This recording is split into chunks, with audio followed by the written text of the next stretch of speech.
Hey guys, Rednib here. In the second part of our small shader tutorial, we will continue where we left off in the first part.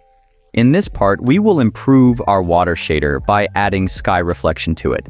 The first thing we will need is a normal map of our water texture. I have created it with an online tool called Normal Map Online. You can find the link in the description. Then we need a sky image that the shader will use to project the reflection onto the water plane. Now we are going to add the normal map to our water material.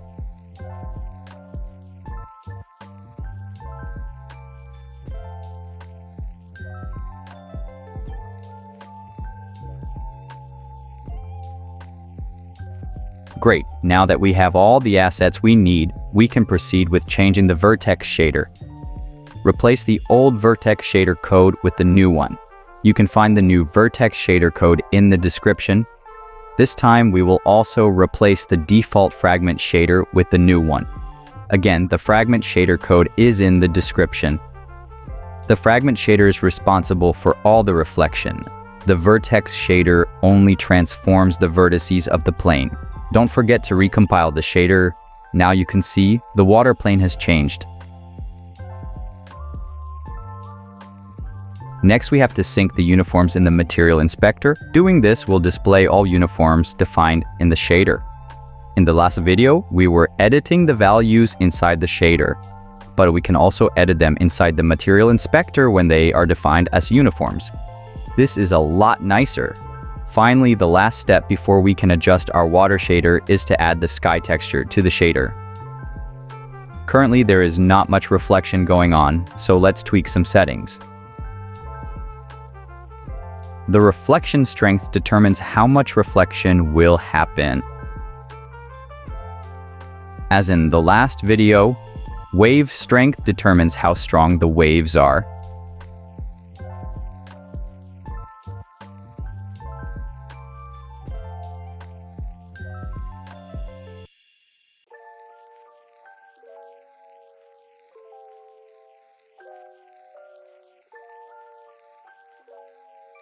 Refraction strength determines how much the sky texture will be distorted by the normal map.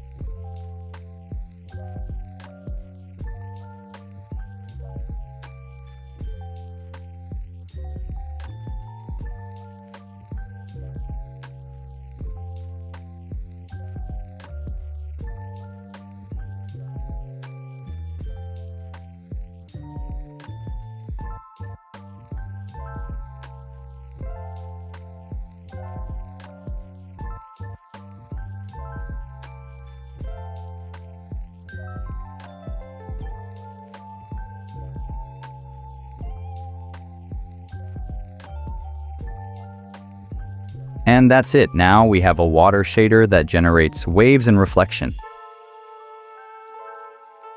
Thank you for watching. Don't forget to hit the like button if you found this video helpful. Subscribe for more content like this. See you in the next video.